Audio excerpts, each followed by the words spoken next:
والعاقبة للمتقين.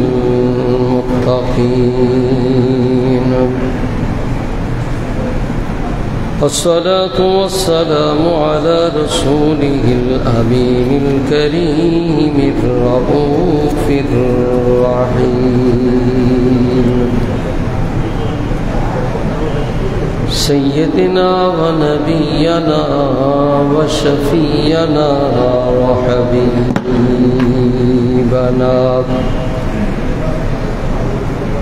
وحبيبنا وطبيبنا وطبيب قلوبنا وشفاءنا وشفاء صدورنا وروحنا وقلبنا وقدوتنا وقرتنا وقرة أعيننا محمد رسول الله صلى الله تعالى عليه وسلم وعلى آله وأصحابه وأهل بيته وأولياء أهل سنته وعلماء ملته أجمعين. أما بعد فأعوذ بالله من الشيطان الرجيم. بسم الله الرحمن الرحيم. ألا إن أولياء الله لا خوف عليهم ولا هم يحزنون الذين آمنوا وكانوا يتقون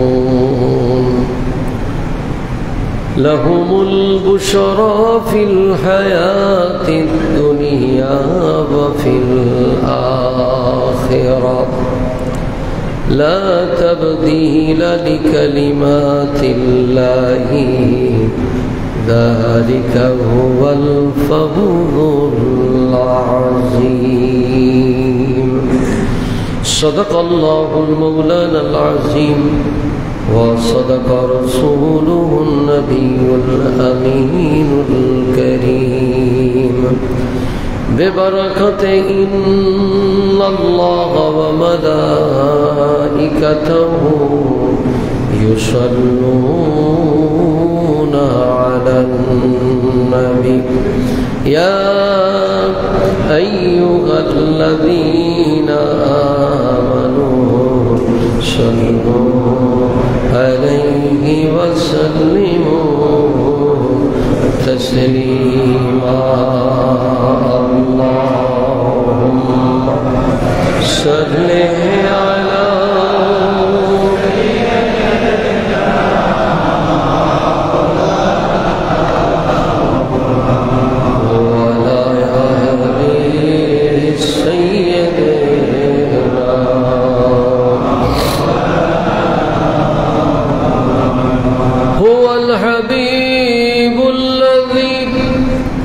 ترجى شفاعته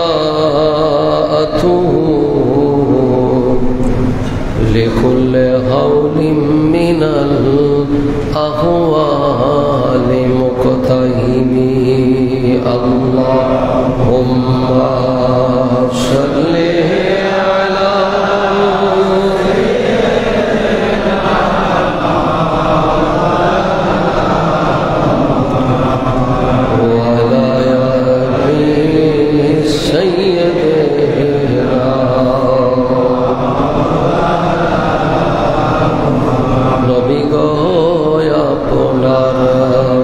ভালোবাসা আল্লাহর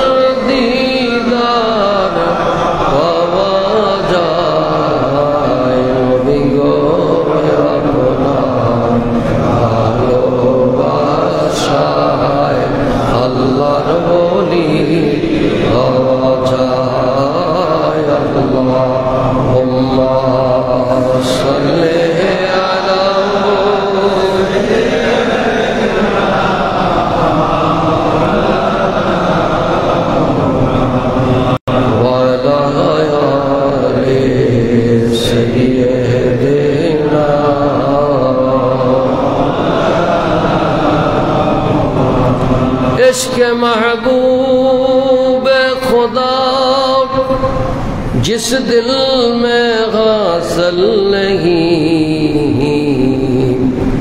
लाखों मोमिन हो मगर ईमान में कामिल नहीं। अल्लाहुम्मा सल्ली अला मौलाना मुहम्मद सय्यदना सलातुन या रसूल अल्लाह अलैकुम अस्सलाम। खुद बियदी या शाह अब्दुल कादिर जीलानी, शय्यन लिल्लाह अंत नूरुन अहमदी सलातुन या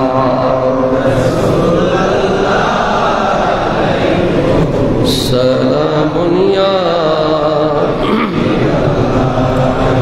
मुश्किलात बेअदद दारी मुमा, शय्यन लिल्लाह गौस आज़म पीर मा सलातुन या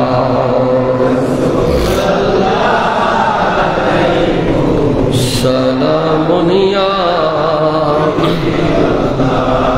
महमा मुहताज तू हाजत रवा, अल मदद या गौस आज़म शय्यन लिल्लाह सलातुन या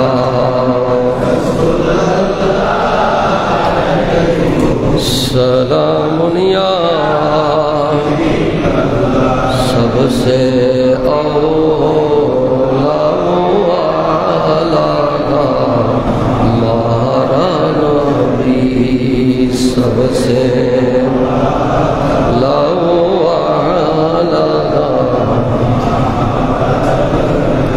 अपनी मौला का प्यारा हमारा नबी, दोनों आलम का दुल्हा हमारा नबी, सबसे औला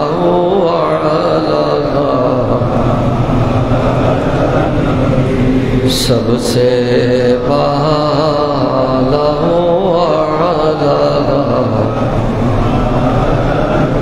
खल्कों से औलिया, औलिया से रसूल, और सब रसूलों से आला हमारा नबी, सबसे ओ आला हमारा नबी, सबसे हमारा।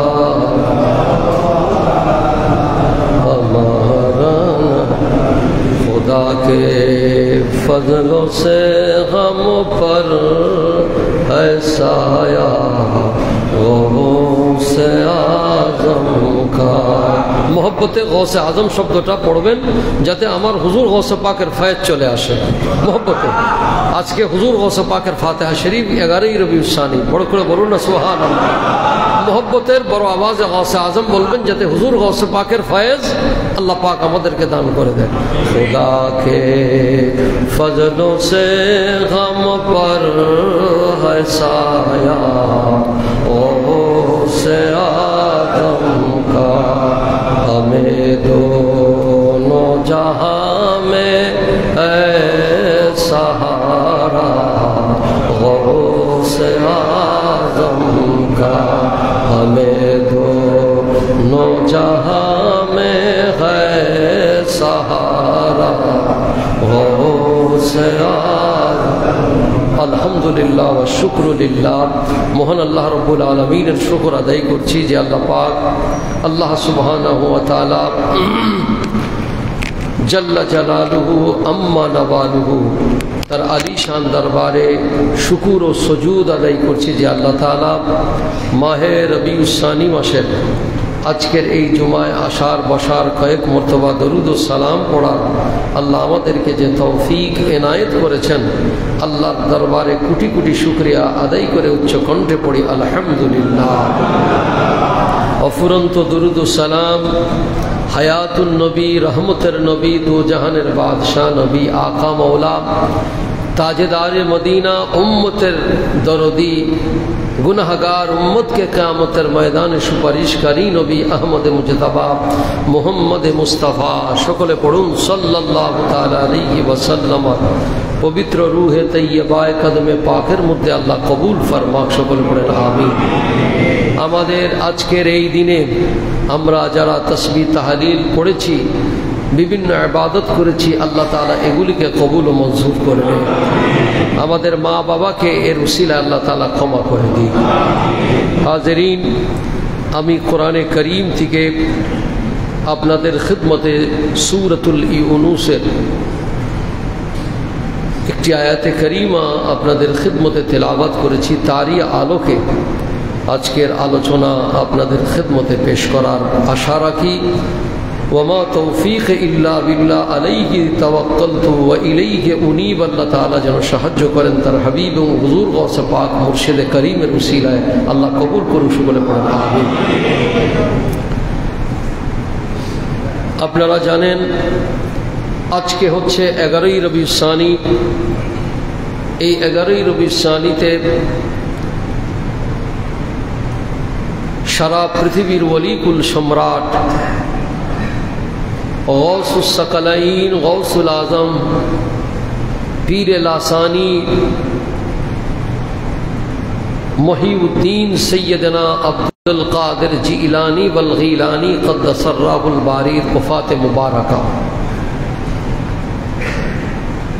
এই পাক ভারত উপমহাদেশে মোগল ইম্পারারদের, মোগল সম্রাটদের সময় থেকে এই দিনকে রাষ্ট্রীয় ছুটির দিন ঘোষণা করা হতো এবং এই দিনকে বলা হতো ফাতেহায়ে ইয়াজদাহাম।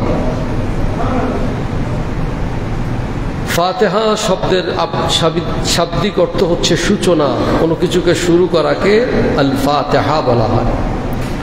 কিন্তু পারিভাষিক অর্থে ফাতেহা বলা হয় কোরআনে করিমের মসনুন আয়াতে করিমা কিংবা গোটা কোরআনে করিম তেলাওয়াত করে তার সাথে তসবিহ তাহলিল দরুদ সালাম পড়ে বুজুর্গানে দ্বীনের রুহে যে সওয়াব রসানি করা হয়, এটাকেই বলা হয় আল ফাতেহা। ইয়াজদাহাম শব্দটা ফার্সি। ইয়াজদাহাম শব্দটা কি?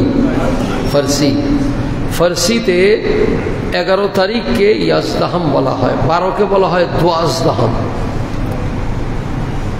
এই 11 তারিখ রবিউস সানি মাসের গোটা পৃথিবীর আউলিয়ায়ে কেরামদের যত খানকা মাজার আউলিয়ায়ে কেরামদের যেখানে আছে, বিশেষ করে কাদেরিয়া সিলসিলা তো আছেই। আল্লাহ পাকের মাহবুব হুজুর সাইয়েদনা গাউসে আজম রাদিয়াল্লাহু তাআলা আনহুর জন্য যেই ফাতেহার মাহফিলের ইন্তজাম করা হয় তাকেই বলা হয় তাকে ফাতেহা ইয়াজদাহাম। বড় করে বলুন সুবহানাল্লাহ। এখানে কোনো শরীয়তের খেলাফ কোনো কাজ নেই। ইনশাআল্লাহ আজকে আমাদের মাদ্রাসায় 7:30টায় এশা হবে এবং গৌসে পাকের যেটা তরতিব আলা হযরত থেকে আসে ঠিক সেইভাবে হুবহু আমরা মাদ্রাসার মধ্যে হুজুর গৌসে পাকের 11वीं শরীফ ফাতিহা পড়ব। এরপর ইনশাআল্লাহুল আজিজ সালাতুস সালাম হবে। এরপরে আপনাদের জন্য তাবারুক যা নসিব হয় ইনশাআল্লাহ হবে। হুজুর গৌসে পাক রাদিয়াল্লাহু তাআলা আনহুর 11वीं শরীফের ব্যাপারে উলামায়ে কেরাম ফরমান, সচ্চা দিলে কেউ যদি বসে পড়ে কোনো মকসদ মুরাদ আল্লাহর কাছে পেশ করে, এর ওসিলায় আল্লাহ তাআলা তার মকসুদ ও মুরাদকে কবুল করেন। এবং এটা হযরতে সৈয়দুনা শেখুল মুহাক্কিক সৈয়দনা আব্দুল হক মুহাদ্দিস দেহলভী রহমতুল্লাহ আলাইহির অভিমত। তো সুতরাং বড় মোবারক সময় আজকে জুমার দিন শুক্রবার। হুজুর গৌসে পাক রাদিয়াল্লাহু তাআলা আনহুর তাজকারার উপরে আলোচনা করার আগে আয়াতে করিমা থেকে দু চারখানা কথা আপনাদের খিদমতে পেশ করছি, দিল লাগায়া শুনুন। আল্লাহ রাব্বুল আলামিন কোরআনে কারীমের মধ্যে ইরশাদ করছেন, আউযু বিল্লাহি মিনাশ শাইতানির রাজীম, বিসমিল্লাহির রাহমানির রাহিম, আলা ইন্না আউলিয়া আল্লাহি লা খাউফুন আলাইহিম ওয়া লা হুম ইয়াহজানুন, আল্লাযীনা আমানু ওয়া কানু ইয়াত্তাকুন, লাহুমুল বুশরা ফিল হায়াতিদ দুনিয়া ওয়া ফিল আখিরাহ, লা তাবদীলা লিকালিমাতিল্লাহি যালিকা হুয়াল ফাওজুল আযীম। সাদাকাল্লাহুল মাওলানাল আযীম ওয়া সাদাকা রাসূলুহুন নবিয়্যুল আমিনুল কারীম। এখানে আল্লাহ রাব্বুল আলামিন আউলিয়ায়ে কেরাম কে তার পরিচয় দিয়েছেন। আউলিয়ায়ে কেরাম কিভাবে হলেন তার পরিচয় দিয়েছেন, এবং পরিশেষে আউলিয়ায়ে কেরামের কি জাযা আছে, আউলিয়ায়ে কেরামকে কি নিয়ামত দিয়েছেন তার কথা আছে। তিনটি কথা এখানে আসছে। এক নম্বরে আল্লাহ বলছেন আউলিয়া আল্লাহর সম্পর্কে, আলা ইন্না, এগুলো হলো হরফে তানবী। আল্লাহ বলছেন নিশ্চয়ই, খবরদার, আউলিয়া আল্লাহ যারা আমার বন্ধু। আউলিয়ার অনেক অর্থ আছে, তন্মধ্যে যে অর্থ বেশি সুন্দর সেটা হচ্ছে আল্লাহর বন্ধুত্ব। বড় করে বলুন না সুবহানাল্লাহ। আউলিয়া শব্দের আরেক অর্থ আছে অভিভাবক, তবে বন্ধু শব্দটা সবচেয়ে সুন্দর। আল্লাহ বলছেন লা খাউফুন আলাইহিম ওয়া লা হুম ইয়াহজানুন, তাদের খৌফ নাই এবং হুজুন নাই। খৌফ মানে হলো ভয়, হুজুন মানে পেরেশানি। মুফাসসিরিন কিরাম লেখেন, মুফতি সাহেব কিবলা रहमतुल्लाह अलैह लिखतेছেন, खौफ दुनिया के लिए होता है, हुजून आखिरत के लिए होता है। অর্থাৎ দুনিয়াতে মানুষের ভয় থাকে, আখেরাতে পেরেশানি থাকে যে কেমনে পার হব, কবর আছে, হাসর আছে, মিজান আছে, পুলসিরাত আছে, তারপরে জান্নাত। কথা বলেন ঠিক কি না? তো আল্লাহর ওলিদের দুনিয়ায় চোর, গুন্ডা, ডাকাত, অভাব, অভিযোগ, কত কিছুর ভয় আছে। আল্লাহ বলতেছেন আমার যারা বন্ধু, সত্যিকার অর্থে আমার যারা বন্ধু, তাদের দুনিয়ায় কোনো ভয় নাই, আর আখেরাতেও তাদের কোনো পেরেশানি নাই। বড় করে বলেছেন, বড় লম্বা উমদা তাফসীর। এই ওলি আল্লাহদেরকে আল্লাহ পাক বলতেছেন এরা ওলি হইল কেমনে? তাদের দুনিয়ায় কোনো ভয় নাই, আখেরাতে কোনো চিন্তা নেই। এটা কি ছোটখাটো ব্যাপার? এরা হলো কেমনে? আল্লাহ রাব্বুল আলামিন বলেন আল্লাযীনা আমানু ওয়া কানু ইয়াত্তাকুন। আল্লাযীনা আমানু, ওলি হওয়ার জন্য আল্লাহ তাআলা দুইটা শর্ত দিলেন। কয়টা শর্ত? একটা হলো আল্লাযীনা আমানু, তাকে ঈমানদার হতে হবে, কামেলে মুমিন হতে হবে। আল্লাযীনা আমানু ওয়া কানু ইয়াত্তাকুন, আর তাকে তাকওয়ার অধিকারী হতে হবে। এই দুইটা কি ওলি হওয়ার শর্ত? ওলি হওয়ার কয়টা শর্ত? আল্লাযীনা আমানু, আমানুর মুরাদ হবে ঈমানে মুকাম্মেল, আকীদায়ে সহিহ হতে হবে আল্লাহ এবং রাসূলের ব্যাপারে, আকায়েদে আহলে সুন্নাত পরিপূর্ণ হতে হবে, তাইলে মুমিনে কামিল হয়ে যাবে। আল্লাযীনা আমানু, এরপরে আল্লাহ বললেন ওয়া কানু ইয়াত্তাকুন, ইয়াত্তাকুন মুকাররার সিগা।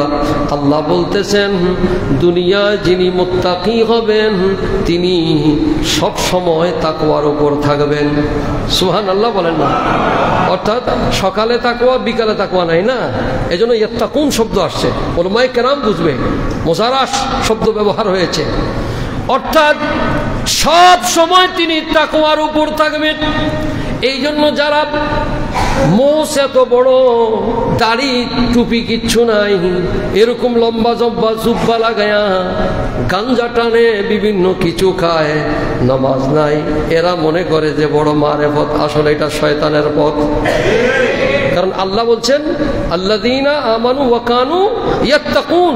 তো ইয়াত্তাকুনের মানা কি? সব সময় তাকওয়ার উপর থাকতে হবে। তাকওয়া কি? আল্লাহর হাবিব সাল্লাল্লাহু তাআলা আলাইহি ওয়াসাল্লাম যেভাবে চলতে বলেছেন, যেভাবে পথ দেখিয়ে গেছেন, এটাই হচ্ছে আল্লাহর দেখানো তাকওয়া। বড় করে বলুন সুবহানাল্লাহ। শাব্দিক অর্থ আল্লাহর ভয়, কিন্তু আপনি ভয়টা কি নিজের মতো বানিয়ে নিলে হবে? আল্লাহ রাসূল যেমন দেখাইছেন। এই জন্য বলেন আল্লাহ বলেন ফাইনাল্লাহা ইউহিব্বুল মুত্তাকিন। এই জন্য আল্লাহ মুত্তাকিনদেরকে ভালোবাসেন। গত জুমায় আলোচনা করেছি, আল্লাহ বলেছেন ওয়াল্লাহু ওয়ালিউল মুত্তাকিন। আল্লাহ ওলিদের, মুত্তাকিদের ওলি। সুবহানাল্লাহ পড়েন না? ওয়াল্লাহু ওয়ালিউল মুমিনিন। আল্লাহ মুমিনদের ওলি। সুবহানাল্লাহ। মুত্তাকি, মুমিন, এগুলো সব হচ্ছে ওলির গুণাগুণ। বড় করে বলুন না সুবহানাল্লাহ। তাইলে একটা কথা পরিষ্কার বুঝে নিবেন, গাঁজা, চরস, তারপরে বিভিন্ন রকমের আজে বাজে জিনিসকে কিছু কিছু পাগল ছাগল হাতের মধ্যে কি কতগুলো কি লাগায়, তারপরে ভাবসাব এরকম দেখায়, এরা কখনো ওলি। কারণ তাদের কাছে কি অনুপস্থিত? তাকওয়া নাই। তাদের কাছে কি নাই? তাকওয়া প্রথম শর্ত। ঈমানের পরপরই প্রথম শর্ত কি? এই দুই জিনিস, ঈমান এবং তাকওয়া, এই দুইটা যার মধ্যে থাকবে তিনি ওলি হয়ে যাবেন। এই কথা কে বলেছেন? একটু বড় করে বলেন না। আজকে শুনবেন আমার হুজুর গৌসে পাকের তাকওয়া কাকে বলে। তো সুতরাং আমরা অনেকে বলে, তবে ওলি আল্লাহদের ভিতরে এই কথাটা বলা প্রয়োজন যে আমরা এই ওলি আল্লাহদের ব্যাপারে কিছু জিনিস না জেনে বলে থাকি। যেমন আমাদের দেশে শুধু নয়, সারা পৃথিবীতে সালাফি ঘরানার যে সমস্ত মানুষ, এরা মূল কিতাব না পড়ে ওদের বুজুর্গ, ওদের দ্বারা দাদা তাদেরকে বড় হুজুর মানে তাদের কথার উপর চলতে থাকে। এরা ওলি আল্লাহর এই বিষয়গুলোকে সবসময় অ্যাভয়েড করে এরা মানুষদেরকে বিভ্রান্তিমূলক কথা বলতে চায়। এরা মানুষকে দেখায় ওই যে পাগল ছাগল গাছের নিচে, অমুকের নিচে কি নিচে, এরা বলে ওলি আল্লাহ। আমরা তো এদেরকে ওলি আল্লাহ বলে স্বীকার করি না, কথা বলে ঠিক না? তো তোমরা এদেরকে ওলি আল্লাহ বলো কেন? নিশ্চয়ই তোমাদের মধ্যে শয়তানি আছে। আছে কি আছে না? ওলি আল্লাহ রুহানি জগতে 356 জন আল্লাহর ওলি সবসময় মজুদ থাকবে। বড় করে বলুন সুবহানাল্লাহ। কতজন? 356 জন ওলি কি থাকবে? সবসময় মজুদ থাকবে। মিশকাত শরীফের হাদিস বেরকাতের মধ্যে মোল্লা আলী কারিহান ফি হারবি লিখেছেন, এর ব্যাখ্যা হযরত আব্দুল্লাহ ইবনে মাসউদ রাদিয়াল্লাহু তাআলা আনহু থেকে হাদিস রওয়ায়াত। আল্লাহর রাসূল বলেন আন্নাল্লাহ তাআলা 300 নফসিন আলা কলবে আদম ওয়ালাহু 40 কুলুবুহুম আলা কলবে মুসা ওয়ালাহু 7 কুলুবুহুম আলা কলবে ইব্রাহিম আলাইহিস সালাম ওয়ালাহু 5 কুলুবুহুম আলা কলবে জিবরাইল ওয়ালাহু 3 কুলুবুহুম আলা কলবে মিকাইল ওয়ালাহু 1 কলবুহু আলা কলবে ইসরাফিল কুল্লামা মাতাল ওয়াহিদুল আবদালাল্লাহু মাকানাহু মিনাস সালাসাতি وكلما مات الواحد من الثلاثه ابدال الله مكانه من خمس। আল্লাহর হাবিব সাল্লাল্লাহু তাআলা সাল্লাম ইরশাদ ফরমান হযরত আব্দুল্লাহ ইবনে মাসউদ রাদিয়াল্লাহু তাআলা থেকে, টোটাল ওলি আল্লাহর সংখ্যা 356 জন। কত? আমরা একটু মনোযোগ দিয়ে শুনবেন। জানি আজকে ছুটির দিন, একটা লম্বা ছুটির পড়ার কারণে মানুষজন বাড়িতে আরামে গেছে। যেই হোক, আমরা যারা এখানে বসছি সব আশেকে আউলিয়া। বড় করে বলুন না সুবহানাল্লাহ। ওলি আল্লাহর আশেক হওয়া এটা বড় খুশনসিবের ব্যাপার। আমরা যে বা যারা যেখানে এই কথা খুব ভালো করে শুনবেন। আমি হাদিসে পাকের রেফারেন্স দিয়ে আপনাদের সামনে পেশ করতেছি, যেটা মোল্লা আলী কারি রহমতুল্লাহ আলাইহি তার মেরকাতের মধ্যেও বর্ণনা করেছেন। মিশকাত শরীফের ব্যাখ্যা গ্রন্থের মধ্যে টোটাল আল্লাহর দুনিয়ায় আমরা যেমন পার্লামেন্ট ভবন আছে কি আছে না, এখানে সংসদ সদস্য সারা বাংলাদেশের প্রতিনিধি হয়ে তারা সেখানে যান কি যান না, ঠিক এমনিভাবে আল্লাহ পাকের আধ্যাত্মিক জগতের রুহানি জগতের ক্যাবিনেট আউলিয়া আছে যাদের সংখ্যা হচ্ছে 356 জন। বড় করে বলেন না সুবহানাল্লাহ। বলতেছে হযরত আব্দুল্লাহ ইবনে মাসউদ বর্ণনা করে বলেন, এই 356 জনের মধ্যে 300 জন আউলিয়া, কতজন? যাদের আখলাক, এখানে কলব শব্দ আসছে যে সালাসুমিয়াতি নাফসিন আলা কলবে আদম, 300 আউলিয়ায়ে কেরাম। এগুলো হাদিসের শব্দকে সংক্ষেপে বুঝাবার জন্য বলছে। কলব হচ্ছে মানুষের এরাদাতুল কালব, এখান থেকে সব নিয়ত। এই মানুষগুলোর আখলাক, স্বভাব, চরিত্র, এই ওলি আল্লাহ সব আদম আলাইহিস সালামের খাসলতের হবে। এটাকে আমাদের নকশবন্দিয়া মুজাদ্দিদিয়া তরিকায় এই সুলুককে বলা হয় আদমিউল মুশাররাব। বড় করে বলেন না সুবহানাল্লাহ। এই তরিকায় এই সুলুক, এই তরিকতের পথে সাধনা করতে করতে আল্লাহ পাওয়ার জন্য যারা এই ধরনের আখলাকে হাসানার মধ্যে থেকে থেকে তরিকতের কাজ করতে থাকেন, এই ধরনের সংখ্যা ওলি আল্লাহদের 300 জন। কতজন?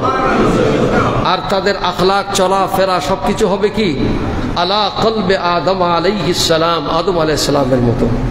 এরপরে বলতেছেন ওয়ালাহু 40 কুলুবহুম আলা কলবে মুসা আলাইহিস সালাতু ওয়াস সালাম। 40 জন হবেন আল্লাহ পাকের ওলি, যারা কেমন হবেন? হযরত মুসা আলা নবীনা আলাইহিস সালামের কলবের মতো, তাদের এই আখলাকের মতো। এরপরে 7 জন হবেন হযরতে সৈয়দুনা ইব্রাহিম আলাইহিস সালাতু ওয়াস সালামের মতো। এরপরে 5 জন হবেন হযরতে জিবরাইল আলাইহিস সালামের মতো। 3 জন হবেন মিকাইল আলাইহিস সালামের মতো। 1 জন হবেন ইসরাফিল আলাইহিস সালাতু ওয়াস সালামের মতো। এই টোটাল কতজন হলো? 356 জন। আল্লাহর হাবিব বলেন, এই ক্যাবিনেট আউলিয়া সারা পৃথিবীর ভিতরে এই চিরদিন এটা থাকতেই থাকবে ধারাবাহিকতা। এরপর বলেন কুল্লামা মাতাল ওয়াহিদু, যদি কোনো একজন ইন্তেকাল হয়ে যায় তাহলে কি করবে? ওই 300 জন থেকে আনতে আনতে যদি সেখান থেকে না মিলায়, ইন্তেকাল হয়ে গেলে উপর থেকে আস্তে আস্তে আস্তে যেতে থাকবে। অর্থাৎ কোত্থেকে? অর্থাৎ 356 জনের মধ্যে একজন চলে গেছে, এবার ওই 5 জন 7 জন এইভাবে উপর থেকে যেতে যেতে যেতে যেতে ওই 300 জন থেকে এনে যার যার ক্যাপাসিটি, যার যেরকম অবস্থা আছে তার উপর এনে তাকে সেখানে আল্লাহ পাকের ওলি হিসাবে দায়িত্ব দিবেন। বড় করে বলেন না সুবহানাল্লাহ। আমি আপনাদের খেদমতে একটি ঘটনা শোনাই সাইয়েদনা গাউসে আজম মহিউদ্দিন আব্দুল কাদের জিলানী থেকে। বড় করে বলুন না সুবহানাল্লাহ। আলহামদুলিল্লাহ, আমার কাছে বাহজাতুল আসরার শরীফ আছে। বাহজাতুল আসরার শরীফ যার সনদের দিকে ইমাম জাহাবি আলাইহির রাহমাত, যিনি চুলচেরা বিশ্লেষণ করেন, তিনি বলেছেন কোন ওলির কারামতের এরকম মুতাওয়াতির নাই যেটা সাইয়েদনা গাউসে আজম রাদিয়াল্লাহু তাআলা আনহুর আছে। আল্লামা আবু নূর শাতনুফি আলাইহির রাহমাত, তিনি তার বিশ্ববিখ্যাত কিতাব বাহজাতুল আসরার ওয়া মাদিনুল আনওয়ারের মধ্যে তিনি এই ঘটনা এনেছেন এবং সনদ কত মজবুত। হযরতে আবুল হাসান তানতাহা আল বাগদাদি, তিনি ছিলেন গৌসে পাকের ছাত্র। তিনি ছিলেন কি? আমি কি বুঝাতে চাচ্ছি, আমার জুমার ওয়াক্ত খেয়াল আছে যে এই 356 জন যদি একজন ইন্তেকাল করে, নিচের থেকে আস্তে আস্তে উপর থেকে কি করে? এটার থেকে ভরপুর করেন। যদি মারা যায়, কি যায়? মানুষ মরণশীল না? ওলি আব্দুল গাউস কুতুব তারাও কি মরণশীল না? এটাকে ফিল আপ করেন, পূর্ণ করেন। কিভাবে করেন? হুজুর গাউসে পাক তো তিনি ওলিদের ওলি। এটার আপনাদেরকে একটা আমি এক্সাম্পল শোনাচ্ছি, বাস্তব হুজুর গাউসে পাকের ঘটনা। গাউসে পাকের ঘটনা যিনি এগুলোকে একত্রিত করেছেন, বিশ্ববিখ্যাত কিতাব, তার নাম হলো বাহজাতুল আসরার। তার নাম কি? এবং আপনি যত সালাফি আছে এরা লেখাপড়া যারা জানে, তাদের মধ্যে ইবনে তাইমিয়া পর্যন্ত গাউসে পাকের দরবারে হাদিয়া পাঠাইতেন। গাউসে পাকের ইলম ও বরকতের সামনে, মারিফতের সামনে মাথা নত করে দিতেন। হুজুর সাইয়েদনা গাউসে আজম রাদিয়াল্লাহু তাআলা আনহুর একজন ছাত্র, তার নাম ছিল আবুল হাসান তানতা আল বাগদাদি। যিনি গৌসে পাক রাদিয়াল্লাহু তাআলা আনহুর কাছে ইলমে দ্বীন শিখার জন্য গৌসে পাকের মাদ্রাসার মধ্যে ভর্তি হয়েছেন। তো তার বাপ ইন্তেকাল হওয়ার পর তিনি গৌসে পাকের কাছেই থেকে ইলমে দ্বীন শিখতেন। তো তিনি বলতেছেন 553 হিজরি সফর মাসের ঘটনা। কত? 553 হিজরির সফর মাসের ঘটনা।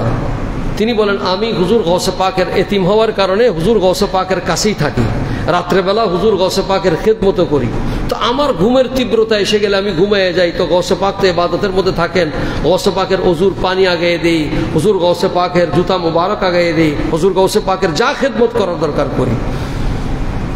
হযরত আবুল হাসান তান্তা বলেন, এক রাত্র 553 হিজরির সফর মাসের এক রাত্রি আমি দেখতে পেলাম হুজুর গৌসে আজম রাদিয়াল্লাহু তাআলা আনহু রাতের বেলায় হুজরা শরীফ থেকে বের হওয়া শুরু হয়ে গেল। আমি জাগ্রত ছিলাম। আমি ওযু করার পাত্রের পানি ভর্তি পাত্র নিয়ে সামনে দিলাম। হুজুর গৌসে পাক বললেন, পানি লাগবে না, ওযু করা লাগবে না। হুজুর গৌসে পাক গভীর রাত্রে হাঁটা শুরু করে দিলেন। হুজুর সাইয়েদনা গৌসে আজম রাদিয়াল্লাহু তাআলা আনহু হাঁটতে হাঁটতে জামে কাদেরিয়া মাদ্রাসা, যেটা গৌসে পাকের, সেই মাদ্রাসার সামনে আসলেন। আপনা আপনি ফটক খুলে গেল, কেউ নাই সামনে। গৌসে পাক হাঁটছেন, আমিও পেছনে পেছনে চলা শুরু করলাম। চলতে চলতে চলতে বাগদাদ শহরের মূল ফটকের সামনে চলে আসলাম।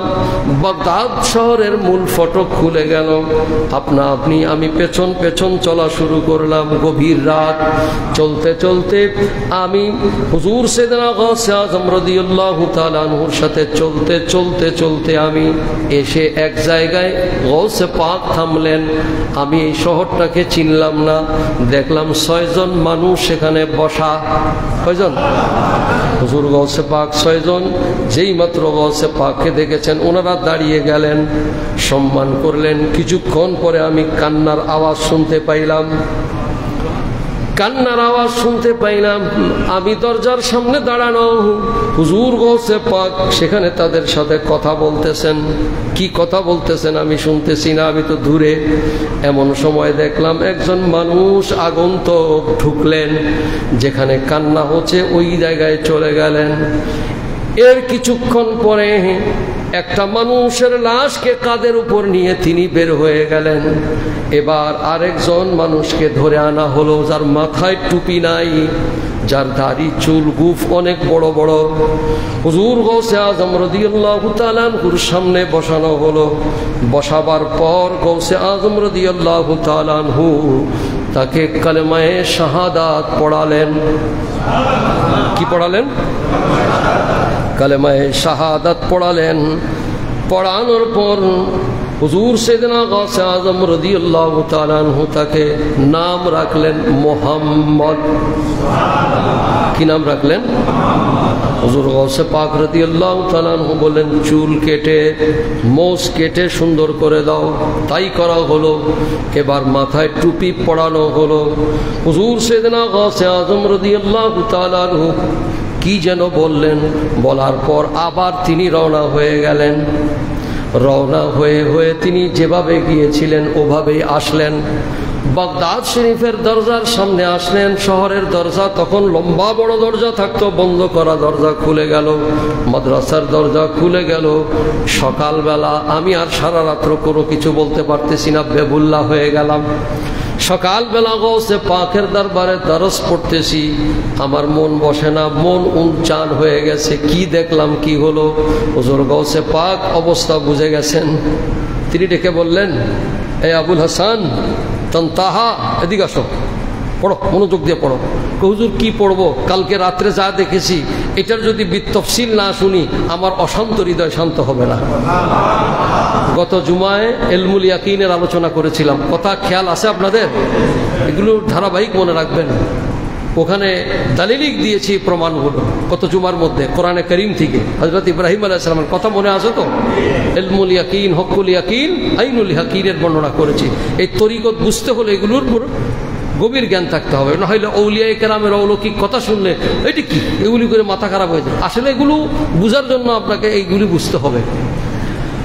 হুজুর গৌসে পাক সাইয়েদনা মহিউদ্দিন আব্দুল কাদের জিলানী বললেন, তোমাকে যদি এখন এটা আমি ইলমুল ইয়াকিন, তুমি তো দেখেছো আইনুল ইয়াকিন, কিন্তু এখন ইলমুল ইয়াকিন ছাড়াই তোমার আইনুল ইয়াকিন ছাড়া হয়ে গেছে, অর্থাৎ দেখছো কিন্তু এটা কি এই বিষয়ে তো তোমার ইলম নাই। হুজুর গৌসে পাক বলেন, তোমার অন্তর তাসাল্লি হবে। শোনো শোনো, আমি বাহাজাতুল আসরার শরীফ থেকে বলছি। এই যে আমি যেই জায়গাটার মধ্যে গিয়েছিলাম, এই জায়গাটা কোথায় শোনো, এই জায়গাটার নাম হলো আপনার হুজুর গৌসে আজম রাদিয়াল্লাহু তাআলা আনহু বলেন, আমি যেই জায়গার মধ্যে তোমাকে নিয়ে গিয়েছিলাম ওই জায়গাটার নাম হলো কনস্টান্টিনোপল। বড় করে বলুন না সুবহানাল্লাহ। ওই জায়গা না, ওই জায়গার নাম ছিল নাহাওয়ান্দ। ওই জায়গার নাম ছিল কি? নাহাওয়ান্দ, ওই জায়গাটার নাম ছিল। আর তুমি যেই জায়গাটার মধ্যে আমার সাথে গিয়েছো, এই জায়গাটার মধ্যে যে 6 জনকে দেখেছো, এই 6 জন ছিল তদানীন্তন যুগের আবদাল এবং নুজাবা। বড় করে বলেন না সুবহানাল্লাহ। যেই কান্নার শব্দ শুনেছো, তিনি ছিলেন আবদাল, তিনি ইন্তেকাল হয়ে গেছেন। আমি গৌসে পাকের উপরে হুকুম হয়ে গেল এখন আবদাল নিয়োগ দেওয়া। গৌসে পাক তো সমস্ত ওলিদের ওলি। বড় করে বলুন না সুবহানাল্লাহ। সমস্ত ওলিদের ওলি। ওয়াকুল্লু ওয়ালিয়িন আলা কদমি ওয়া আন্নী কদমিন নবী বদরিল কামালি। সমস্ত ওলি আমি গৌসে আজমের কদমের নিচে, আর আমি গৌসে আজমের কদম পড়েছে যার উপরে, যার কদম আমার গাড়ের উপরে পড়েছে, তিনি হলেন নবী মুস্তাফা। বড় করে বলুন সুবহানাল্লাহ। হুজুর গৌসে আজম রাদিয়াল্লাহু তাআলা আনহু বললেন যে ওই 6 জন ছিল আবদাল এবং কি নুজাবা। হুজুর গৌসে পাক রাদিয়াল্লাহু তাআলা বললেন, ওই যে লাশটা যে নিয়ে গেছে যাকে দেখছো, ইনি হলেন খিদির আলাইহিস সালাম। আর যেই লোকটাকে নিয়ে আসা হয়েছে, ইনি হলেন কনস্টান্টিনোপল, যেটা বর্তমানে ইস্তাম্বুল। এই ইস্তাম্বুলকে কনস্টান্টিনোপল বলা হয়ে থাকে। ওখানকার একজন খ্রিস্টান মানুষ, তাকে নিয়ে আসা হয়েছে এই মুহূর্তের মধ্যে। হুজুর গৌসে আজম রাদিয়াল্লাহু তাআলা তাকে মুসলমান বানাইলেন, কালেমা পড়ায়া মুসলমান বানায়া, তাকে পাক সাফ করায়া গৌসিয়াতের ফয়েজ দিয়ে আবদাল র‍্যাঙ্কের ওলি আল্লাহর দায়িত্ব দিয়ে দিলেন। বুলাকর फासिकों को देते हैं अबदालों का रुतबा, हमेशा जोशों में रहता है दरिया गौसे आज़म का। मोहब्बत आसेनी आसेनी तो गौसे पाक रदियल्लाहु ताआला मोहब्बत बोलবেন, हमेशा जोशों पे रहता है दरिया गौसे आज़म का, हमेशा जोशों पे रहता है दरिया गौसे आज़म का। হাজরিন, আমি যে কথাটা আপনাদেরকে বুঝাবার জন্য এই কথা বললাম, সেটা হলো এই ওলি আল্লাহদের যে বদল হয়, আবদাল হিসাবে র্যাঙ্ক দেয়, এটা হাদিস শরীফ দ্বারা সাবেত। বড় করে বলুন সুবহানাল্লাহ। হুজুর গৌসে পাক রাদিয়াল্লাহু তাআলা তার প্রমাণ দিয়ে দিয়েছেন। হুজুর গৌসে পাক রাদিয়াল্লাহু তাআলা নূর কথা বলতে গিয়ে আপনাদের খিদমতে আমি পেশ করেছি আল্লাযীনা আমানু ওয়া কানু ইয়াত্তাকুন। তিনি তাকওয়ার অধিকারী হবেন। তিনি কিসের অধিকারী হবেন? জোরে বলেন না, কিসের অধিকারী হবেন? হুজুর গৌসে পাক রাদিয়াল্লাহু তাআলা নূর তাকওয়া কি ছিল জানেন? যিনি 40 বছর একাধারে ফজরের নামাজ পড়েছেন এশার নামাজের ওযু দিয়ে। আচ্ছা বলেন তো, ওযু কখন ভাঙে? ঘুমাইলে ওযু ভাঙে কি ভাঙে না? কথা বলেন না আপনারা।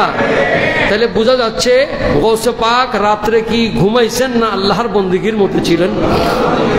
আল্লাহু আকবার। হুজুর গৌসে পাক রাদিয়াল্লাহু তাআলা আনহু তিনি শুধু তাই নয়, হুজুর গৌসে পাক রাদিয়াল্লাহু তাআলা আনহুর আপনারা গৌসুল ওয়ারা শাহ আব্দুল হক মুহাদ্দিস দেহলভী আলাইহির রহমান লেখা, ইনি এই বাহজাতুল আসরারকে সংক্ষিপ্ত আকারে করেছেন। হুজুর গৌসে আজম রাদিয়াল্লাহু তাআলা আনহু ফরমান যে আমার এমন অবস্থা হতো যে তিনি দাঁড়িয়ে দাঁড়িয়ে গোটা রাত্রে আল্লাহর কোরআনে করিম তেলাওয়াতকে সম্পূর্ণ করে ফেলতেন। এটা তাকওয়া না তো এটা কি? বড় করে বলেন না সুবহানাল্লাহ। গৌসে পাক রাদিয়াল্লাহু তাআলা আনহু যখন লোকজন হুজুম খেয়ে গেল বাগদাদের জমিনে, লোকে লোকারণ্য ওনার বক্তৃতা শোনার জন্য, আর বাদশাহ লোকর আমির উমরারা যখন থেকে যেদিকে লোক বেশি তখন তারা সেদিকে ঝুঁকে বেশি। তদানীন্তন সময়ের আব্বাসীয় বাদশারা এসে হুজুর গৌসে পাকের কাছে এসে এক থলি স্বর্ণ মুদ্রা নিয়ে আসতেন, এনে বলতেছেন এটা আপনাকে হাদিয়া। হুজুর গৌসে পাক রাদিয়াল্লাহু তাআলা আনহু গ্রহণ করলেন না। এক বাক্স, এক থলি স্বর্ণ মুদ্রা, কত কোটি টাকা হবে আল্লাহ জানে। হুজুর গৌসে পাক রাদিয়াল্লাহু তাআলা আনহু বললেন যে এটা নিয়ে যাও। তিনি বললেন হুজুর আপনাকে হাদিয়া দিয়েছি। বলে যে তোমার এই হাদিয়া তো হাদিয়া না, এটা কি দেখতে চাও? হুজুর গৌসে পাক হাত দিয়ে ধরেছেন, আর দেখে রক্ত পড়তেছে। সাথে সাথে ভয় হয়ে গেল হুজুর। বলে তুমি মানুষকে কষ্ট দিয়ে রক্ত চুষে তুমি এগুলো এনেছো, আর এগুলো দিচ্ছ আমাকে হাদিয়া? সুবহানাল্লাহ পড়েন না। তাকওয়া কাকে বলে?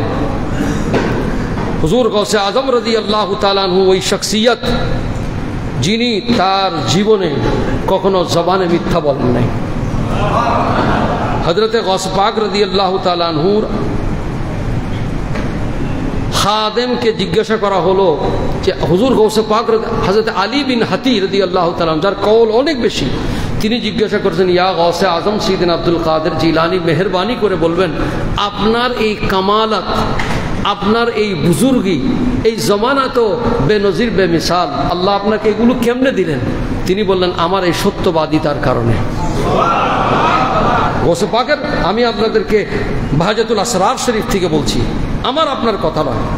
হুজুর গৌসে পাক রাদিয়াল্লাহু তাআলা আনহু সাইয়েদনা আব্দুল কাদের জিলানী রাদিয়াল্লাহু তাআলা আনহু তিনি যখন 486 হিজরিতে কিংবা 488 হিজরিতে, দুইটা বর্ণনা আসছে, তিনি বাগদাদ শরীফ আসলেন এলমে দ্বীন শিখার জন্য। কিসের জন্য? এখন তো এলেম নাই, কিছু নাই, উনি এখন বড় বড় হুজুর আছে কি আছে না? গৌসে পাক নিজেই বলেছেন দারাস্তুল ইলমা হাত্তা সিরতু কুতুবান, আমি এলেম অর্জন করতে করতে কুতুবের দরজা হাসিল করে ফেলেছি। এই জন্য আহলে তরিকত যারা আছেন সকলে একটু হলেও লেখাপড়া করবেন, তরিকতের কিতাব পড়বেন, তাফসীর হাদিস পড়বেন, তাহলে এলমের ফয়েজ পেয়ে যাবেন, আপনি আল্লাহর মাহবুব বান্দা হয়ে যাবেন। বড় নিয়ামত এলেম অর্জন করা। হুজুর গৌসে পাক সাইয়েদনা আব্দুল কাদের জিলানী 470 মতান্তরে 471 হিজরিতে জন্মগ্রহণ করেন। গৌসে পাক রাদিয়াল্লাহু তাআলা আনহুর ভেলাদাতটাই ছিল বড় কারামত। ওনার বাপ এবং মা দোনো দিক দিয়ে তিনি ছিলেন সৈয়দ। পিতার দিক থেকে ছিলেন হাসানি, মায়ের দিক থেকে ছিলেন হোসেইনি। সুবহানাল্লাহ বলেন। দুই দিক থেকে সৈয়দ হলে তাকে বলা হয় নজিবুত তারফাইন। বড় করে বলুন না সুবহানাল্লাহ। বড় সৌভাগ্য। হুজুর সাইয়েদনা গৌসে আজম রাদিয়াল্লাহু তাআলা আনহু বাবা ইন্তেকাল হয়ে গেল। হুজুর গৌসে পাক রাদিয়াল্লাহু তাআলা আনহুর বেলাদাত জন্মটা একটা কারামত ছিল। কেমন?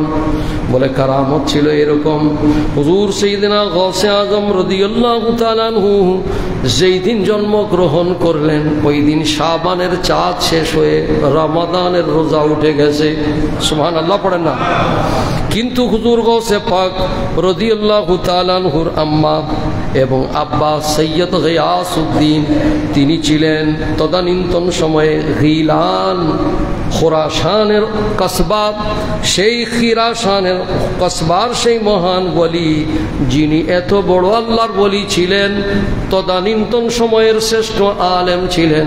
উলামায়ে কেরাম শুধু নয়, ওই দেশের মানুষ মাসলা জিজ্ঞাসা করার জন্য তাদের কাছে হাজির হতেন। সুবহানাল্লাহ। তো এখন ওনার কাছে এসে বললেন হুজুর এটা তো সুবাহাত সন্দেহ, আমরা রোজা রাখবো কি রাখবো না। এটা হচ্ছে ওই দিবস, আমরা সন্দেহের দিবসে পড়ে গেছি, এখন কি করব। হুজুর গৌসে আজমের আব্বা বললেন একটু অপেক্ষা করো, আমি একটু ভিতর থেকে আসি। কারণ বাপ জানে ছেলে কেমন। বড় করে বলেন না সুবহানাল্লাহ। আয় বড় পীর আব্দুল কাদের জিলানের জিলানী, পীর পীর গো আপনার নামের গুণে আগুন হইয়া যায় পানি। আয় বড় পীর আব্দুল কাদের জিলানের জিলানি, পীর গো আপনার নামের গুণে আগুন হইয়া যায় পানি। বড় করে বলুন না সুবহানাল্লাহ। কাসিদা এটা হুজুর গাইলে দিলে শান্তি লাগে কি লাগে না? এটাই হলো ফয়েজ। বড় করে বলেন না সুবহানাল্লাহ। কি বলছে বাতিল ফেরকা, ওদের কথা শোনার কোনো দরকার?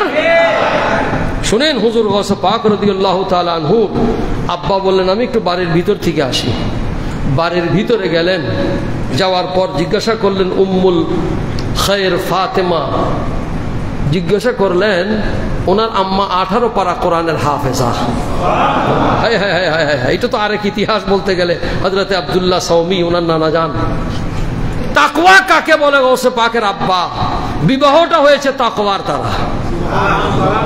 গৌসে পাক এর আব্বা আবু সালে মুসা জঙ্গি দোস্ত সাগর নদীর পারে আপেল খেয়ে ফেলেছিলেন। সাথে সাথে চিন্তা হইল, হায় হায় কার আপেল খাইলাম? আমরা তো যা পাই সব খাই, আরো লুট করে নিয়ে যাই। আছে কি আছে না? তাকওয়া কাকে বলে? যা তাকওয়ার কথা আমি বলতেছিলাম, আল্লাযীনা আমানু ওয়া কানু ইয়াত্তাকুন। সব সময় তাকওয়ার উপর থাকবে বলি আল্লাহ, এক সেকেন্ডের জন্য তাকওয়া থেকে দূরে থাকতে পারবে না। এই গৌসে পাকের আব্বা খুঁজতে গেলেন যে এই লাইনে এই যে আপেল আছে, কার বাগান আছে? হাঁটতে হাঁটতে হাঁটতে হাঁটতে যাইয়া দেখলেন একটা বাড়ির বাগান, আপেল গাছ নদীর দিকে ঝুঁকে পড়েছে। তিনি বললেন যে এই পর্যন্ত হেঁটে আসলাম, কাউকে এই বাড়িরই হবে। হযরত আব্দুল্লাহ সৌমি রাদিয়াল্লাহু তাআলা আনহুর কাছে বললেন, হুজুর আমার একটা ভুল হয়ে গেছে, এই আপেল গাছ আপনার? বলে হ্যাঁ আমার। তো তিনি বললেন কি ভুল? বলে হুজুর আমি নদী দিয়ে ভেসে যাচ্ছিল, একটা আপেল খেয়ে ফেলছি, হুজুর মাপ নিতে আইছি, যাতে আপনি হাসরের ময়দানে আমি না আটকাই। তাকওয়া কাকে বলে দেখেন না আপনারা? হযরত আব্দুল্লাহ সৌমি বলে তো ইয়ে তো বহুত বড় পরশ পাথর, আপেল খেয়ে ফেলছে, আমার কাছে মাপ চাইতে আইছে, আমি তো জানতাম। উনি বললেন মাপ হবে না, আমার এখানে থাকতে হবে। সুবহানাল্লাহ বলেন না। দীর্ঘ সময় ওনার এখানে গৌসে পাকরে রাখলেন। এখন বলছে হুজুর মাপ হবে? দেখেন আখিরাতের ভয় কি, আমরা তো আখিরাতের ভয় নাই। আমরা ইদার কা মাল উদার, যা মনে চাতা, এমনি কি ওলি আল্লাহ হওয়া যায়? হুজুর গৌসে পাকের আব্বা ক্ষমা চাইলেন, বলতেছেন হ্যাঁ মাপ হবে, আমার একটা মেয়ে আছে, তারা যদি বিয়ে করো। এত বছর কাটাইলেন, জীবনে দেখলেন না। বলে হুজুর কি করব, তবু আখিরাতে আল্লাহ যেন মাফ করে। কেমন ভয় আল্লাহ। কিন্তু বাবা আমার মেয়েটা তো কানে শুনে না, আমার মেয়ের আবার চোখে অন্ধ, পা খোরা। আচ্ছা এরকম কাউকে রাজা বাদশাহ যদি ছেলে মেয়ে এরকম দিয়ে দেয়, বাদশাহী দিয়া, এর কি কেউ বিবাহ করবে? বলছে হুজুর কি বলতেছেন আমাকে পরীক্ষার মধ্যে? বলে হ্যাঁ বাবা, যদি এটা বিবাহ করো তাহলে আমি তোমাকে মুক্ত করে দেবো আখিরাতে, এক আপেল। তো বলে ঠিক আছে, তারপরও আখিরাতের মাপ চাই। কি ভয়, খোদা ভীতি। এখন বিবাহর আগ পরাইয়ে দিয়েছেন, অথচ এত বছর বাড়িতে রইলেন, জীবনে কখনো দেখলেন না পর্দা কাকে বলে। সুবহানাল্লাহ। হুজুর গৌসে পাক রাদিয়াল্লাহু তাআলা আব্বা আবু সালে মুসা জঙ্গি দোস্ত ঘরের মধ্যে ঢুকে দেখলেন এক পূর্ণিমার চাঁদ। আবার দৌড়ে আবু সালে মুসা জঙ্গি দোস্ত হযরত আব্দুল্লাহ সৌমির কদমের মধ্যে পড়ে গেলেন। হুজুর এত পরীক্ষা আমাকে করতেছেন, আপনি বলছেন অন্ধ, আমি দেখতেছি চোখ আছে। আপনি বলেছেন কানে শুনে না, আমি তো আওয়াজ দিলাম আওয়াজ শুনতেছে। আপনি বলেছেন খোরা, তিনি তো দৌড়ে আসলেন আমার কাছে। হুজুর আমি তো কোন পরীক্ষায় পড়লাম? আবু সালে মুসা জঙ্গি, তুমি বুঝো নাই, আমি তোমাকে পরীক্ষা করতে করতে এমন বানিয়ে নিয়েছি যেন তোমার মাধ্যমে আরেক গৌসুল আজম আসবে, আমি তোমাকে সেই পরীক্ষায় কামিয়াব পেয়ে গিয়েছি। বলে কেমন? বলে অন্ধ বলেছি এজন্য, আমার মেয়ে শরীয়তের বাইরে জীবনে নজর দেয় নাই কোথাও, এজন্য অন্ধ বলেছি। হাকিকি অন্ধ নয়, কানে এই জন্য আমি বলেছি শোনে না বয়রা, এই শরীয়তের আওয়াজ ছাড়া কখনো সে এই কানে অন্য কোনো আওয়াজ শুনে নাই। পা বলেছি খোরা এই জন্য, এই পা দিয়ে শরীয়তের বাইরে কোথাও কদম দেয় নাই। তো সেই ঘরে গৌসুল আজম হবে না তো হবে কি? হুজুর সাইয়েদনা গাউসে আজম রাদিয়াল্লাহু তাআলা আনহু সেই ঘরের মধ্যে আসলেন। আপনারা জানেন একা এক সালাফি এই বেয়াদব গৌসে পাকের এই কাহিনী যে 18 পারা কোরআন শরীফ পড়ে সেটা বলছে গাঁজাখুরি কথা, নাউজুবিল্লাহ বলে। অথচ মেডিকেল সায়েন্স বলতেছে যে মায়ের নারের মধ্যে সন্তানের তখন সংযোজন হয়, তাদেরকে উপদেশ দেওয়া হয়। এবং এটা আপনারা ইউটিউব সার্চ করলে পাবেন, সমস্ত ইহুদিরা তাদের সন্তান যখন সন্তান সম্ভবা হয় তার স্ত্রী, তখন তাকে এমন এক জায়গায় নিয়ে যায় তার আবহাওয়া, পরিবেশ, মন সব যেন প্রফুল্ল হয়, ব্রেনি হয়। এই জন্য তারা আলাদা পরিবেশে নিয়ে যায়, কারণ মায়ের রেহেমের মধ্যে তখন মা যা যা করে তার প্রভাব বিস্তার হতে থাকে। তো গৌসে পাকের আম্মা প্রতিদিন 18 পারা কোরআন শরীফ পড়তেন। গৌসে পাক শুনতে শুনতে মুখস্থ হয়ে গিয়েছে। এটা কি অস্বাভাবিক কিছু? ভাইরা আমার, যে কথা বলতেছিলাম তাকওয়ার কথা, হুজুর গৌসে পাক রাদিয়াল্লাহু তাআলা আনহুর আব্বা বললেন যে আমার এই সন্তানের খবর কি একটু আমাকে বলো। বলতেছে আজকে সুবহে সাদেকে সৈয়দনা আব্দুল কাদের এসেছে, আমি মা উম্মুল খায়ের ফাতেমা আমাতুল জব্বার, আমার স্তনের দুধ আমি সুবহে সাদেকের পর থেকে আর মুখে লাগাইতেছি কিন্তু খাইতেছে না। হযরতে সৈয়দনা গিয়াসউদ্দিন গৌসে পাকের মুসা জঙ্গি দোস্ত দৌড়ে এসে বললেন আমার মাসলা হাল হয়ে গেছে, তোমরা বাগদাদ জিলানের বাসী, গিলানবাসী, কসবার তোমরা রোজা রাখা শুরু করো, কারণ আমার আব্দুল কাদের এই পর্যন্ত আর কোনো দুধ পান করে নাই। এটা গৌসে পাকের প্রথম কারামত। সুবহানাল্লাহ পড়েন না? এটাই প্রমাণ যে হুজুর গৌসে পাক মাদারজাত আল্লাহর ওলি। বড় করে বলুন সুবহানাল্লাহ। তো ভাইয়েরা আমার, গৌসে পাক রাদিয়াল্লাহু তাআলা আনহু ইলম অর্জন করার জন্য 486 হিজরিতে, মতান্তর 88 হিজরিতে বাগদাদ শরীফ আসলেন। কোথায় আসলেন? বাগদাদ শরীফ আসলেন। ওনার মা বললেন বাবা, জ্ঞান বিজ্ঞানের মহান সেই সময় বড় বড় শিক্ষা গুরুরা সেখানে, জ্ঞান বিজ্ঞানের বড় বড় সেই জায়গায় আল মুস্তাসনাদ ইউনিভার্সিটি সহ কত বড় বড় সেখানে জামে ইউনিভার্সিটি, নিজামিয়া, নিজামুল মুলকরা করেছে। তো বললো বাবা ওখানে পড়তে যাবা, তো আমি তোমাকে কিছুটা স্বর্ণ মুদ্রা দিয়ে দিই। কয়টা? 70টা। কয়টা? 40টা স্বর্ণ মুদ্রা তোমাকে দিয়ে দিলাম এই কোর্তার ভিতরে সেলাই করে। বাবা তোমাকে একটা নসিহত, বড় করে বলেন না সুবহানাল্লাহ। সেটা কি? বলে বাবা যত মুসিবতের মধ্যেই পড়ো মিথ্যা কথা বলবা না। সুবহানাল্লাহ বলেন না? কি বলবা না? মিথ্যা কথা বলবা না। এই হচ্ছে মায়ের নসিহত। হুজুর গাউসে পাক রাদিয়াল্লাহু তাআলা আনহু ইরানের কসবা খোরাসানের অন্তর্গত গিলান থেকে জিলানের দিকে আসতেছেন। সুবহানাল্লাহ বলেন না? হুজুর গাউসে পাক আসতেছেন। এখন এর মধ্যে ডাকাত, মরুভূমির মধ্যে ডাকাত পড়ছে। কি পড়ছে? এই ডাকাত দলের সরদারের নাম ছিল আহমদ বদভি। সবাই ডাকাতেরা ছিনতাই করে সবকিছু নিতেছে। গাউসে পাক তো অল্প বয়স। তো একজন জিজ্ঞাসা করে তোমার কাছে কি আছে? বলে আমার কাছে 40টা স্বর্ণ মুদ্রা আছে। তো এম বলছে কি পোলা পান, ভয় দেখাইছি, সে তো না বললে তাতে আমরা নিতামও না। এই স্বর্ণ মুদ্রা কোথায় আছে? বলে এই আমার এখানে আছে। এখন এরা খুলে গুনে দেখেছে ঠিকই 40টা। এরা এর সর্দার আহমদ বদবির কাছে নিয়ে আসলো। বলে হুজুর জীবনে তো অনেক ডাকাতি করছি, সর্দার কি আজীব মানুষ এই বাচ্চা, তাকে আমরা নেওয়ার জন্য কোনো চিন্তাও করি নাই, কিন্তু এই বাচ্চা জিজ্ঞাসা করছি তোমার কাছে কি আছে? বলছে 40টা স্বর্ণ মুদ্রা। কোথায় আছে? অমুক জায়গায়। দেখাই দিছে। তো আহমদ বদবি ডাকাত দলের সর্দার বলল বাবা আপনি তো যদি না বলতেন তাহলে তো আমরা আপনাকে ছিনতাই করে নিতাম না। জিজ্ঞাসা আপনি যদি বলতেন না আমার কাছে কিছু না, আপনি যে ছোট মানুষ আমরা তো দেখেছি, আপনি বললেন কেন? বলে এটা আমার মার হুকুম। হ্যাঁ আপনার মার হুকুম? কি হুকুম? বলছে আমার মা বলেছে জীবনে কখনো মিথ্যা কথা বলবো না যত বড় বিপদে পড়ো। আর আমার এই মার হুকুম শুধু না, এটা আমার রসুল পাকের হুকুম। as-sidqu yunzi wal kizbu yuhlik। হুজুর বলেছেন সত্যবাদী সবসময় বিজয় হবে, মুক্ত হবে, মুক্তি পাবে। আর মিথ্যাবাদী কি হবে? ইহুলাক, হালাক হয়ে যাবে, ধ্বংস হয়ে যাবে। আমি আমার নবীর এই হাদিসের উপরে আমার মার হুকুমকে আমি পালন করেছি। দেখেন জবানের কি তাসির। আহমদ বদলি মুহূর্তের মধ্যে দাঁড়ানো থেকে বসে গেছে, বসে জামা কাপড় ছিঁড়া শুরু করে দেওয়ার মতো অবস্থা, ওয়াজ এসে গেছে, প্রেমাকর্ষণ এসে গেছে। বলতেছেন আপনার নাম কি? আমার নাম সৈয়দ আব্দুল কাদের। বলে খোদার কসম আপনার কথার মধ্যে এমন তাসির এসেছে, আপনি আপনার মায়ের কথাকে দুঃখ কষ্টের ভিতরে বলেন নাই, আল্লাহর নবীর হাদিসের উপর আমল করেছেন। আমি আখিরাতে কি জবাব দিব আল্লাহর কাছে? আমি আপনার কাছে তওবা করতে চাই, আপনি আমাকে তওবা করে মুত্তাকির দরজায় রাসূল করেন।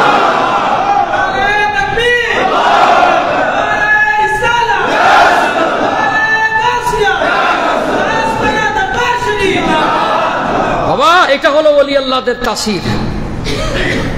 বুলাকর फासिकों को देते हैं अबदालों का रुतबा।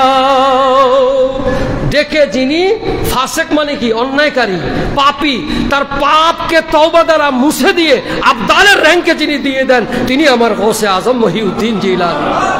शायर बोलते बुलाकर फासिकों को देते हैं अबदालों का रुतबा।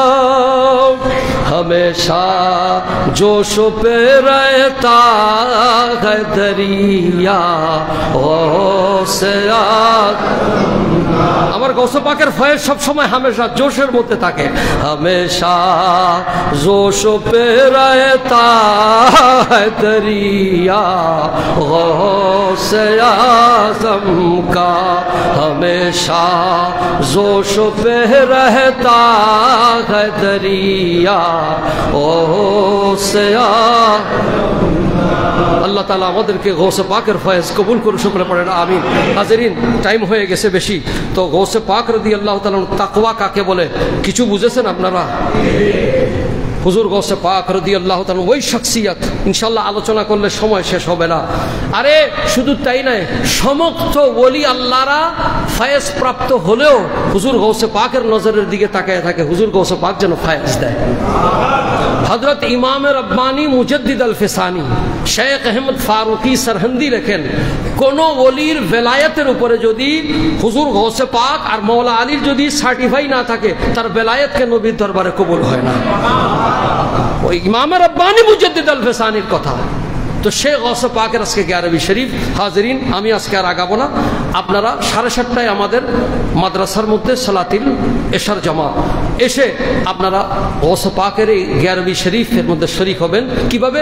আমরা খতম শরীফ পড়ব এবং গৌসে পাকের আমার নিজের, আমি দালায়েল বাদ দিলাম, বহু মানুষ আলহামদুলিল্লাহ আমার কাছে বলেছেন গত বছর যারা 11वीं শরীফের মধ্যে হাজির হয়েছিলেন, বলছে হুজুর এমন এমন মুশকিলাত ছিল, গৌসে পাকের ফাতিহা শরীফের এই 11वीं শরীফে বসছি, আল্লাহ পাক আমাদের মকসুদ ও মুরাদ কবুল করে দিয়েছেন। এবং আপনারা আশ্চর্য হবেন, আমি কারো কাছে কোনো কিছু বলি নাই, কারো কাছে বলিও নাই, আমার গৌসে পাকের সাদকা সমস্ত ইন্তজাম আল্লাহ পাক গৌসে পাকের ইজ্জতের খাতিরে করে দিয়েছে। বেনজির বেমিসাল, বেমিসাল, এটা আমি বলতে পারবো না, এটা গৌসে পাকের ফয়েজ ও বারাকাত ইনশাআল্লাহ। ইনশাআল্লাহ 7:30টায় এশার জামাত হবে, এরপর খতমে গৌসিয়া শরীফ হবে, এরপরে ইনশাআল্লাহ সালাতু সালাম হবে। গৌসে পাকের ফয়েজ কি জিনিস? আলা হযরত বলছেন সারে আকতাব सारे अख्ताब जहाँ करते हैं काबे का तवाफ, काबा करते हैं तवाफ दरवाला तेरा। হুজুর গৌসে আজম রাদিয়াল্লাহু তাআলা সেই শখসিয়ত, আল্লাহ পাক ওনার ওসিলায় আমাদেরকে তাকওয়া দান করুক, সকলে পড়েন আমিন।